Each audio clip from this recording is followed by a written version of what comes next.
Hello, good morning mga loves. Ganito palang ginagawa ko pag umaga. Ito yung garden namin. Yan siya.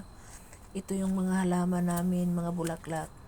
Itong namin, yung grass namin, medyo under recovery siya kasi namatay siya nung summer.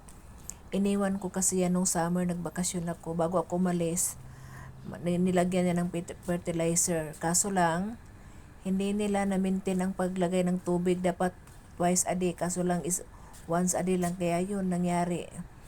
Namatay siya. Pero ngayon, okay na siya. Nilagyan namin ng sweet soil. Ako lang din ang naglagay para makatipid naman yung amo ko. Ito palang kalachuchi guys. Alam mo ba?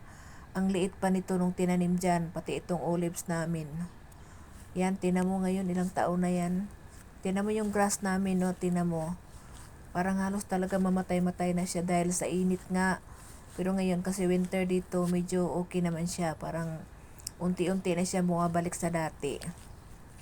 Ganun siya guys. Tingnan mo, ang talaga napaka-dry. Ito naman bulaklak na to. Ayos to, walang problema.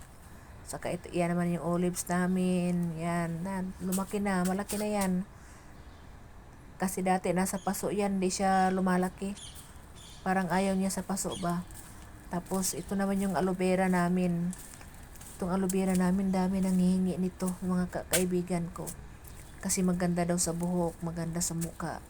Pero gustong gusto ko rin yan, ayaw kong tanggalin kasi namumulaklak din siya pag ganito ang panahon, pag malamig. Tapos ang pinakamaganda dito, itong mga alaga kong kamatis. Yan, makikita nyo yan. Tingnan nyo. Oh. Cherry tomato pala yan, malaki na. Tapos yung ilalim niya, nandyan yung pineapple na tinanim ko, natabunan na siya. Tinan mo, nasa ilalim siya. Natabunan na siya. Yan. Yan, tinan nyo, tinan mo. Tapos ito naman yung malalaking kamatis dyan sa gilid ko tinanim. Kasi ito, pag winter maganda yan.